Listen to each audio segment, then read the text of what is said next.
جوانی کا سجدہ اللہ کو سب سے زیادہ عزیز ہوتا ہے۔ دعائیں تو سب کی قبول ہو جاتی ہیں،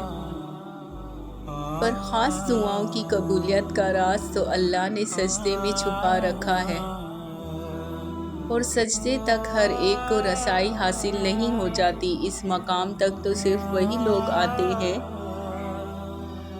جن کی دعاؤں کو اللہ نے ان کے پسندیدہ انداز میں قبول کرنا ہوتا ہے۔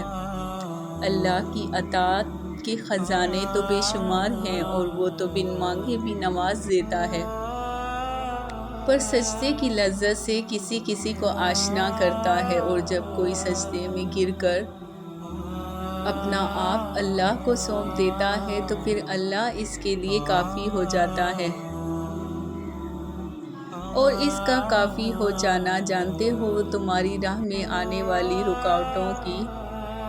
ہر چٹان کو لمحوں میں گرا دیتا ہے، تمہارے چاہنے سے پہلے ہی تمہاری چاہ کو تمہارا مقدر بنا دیتا ہے،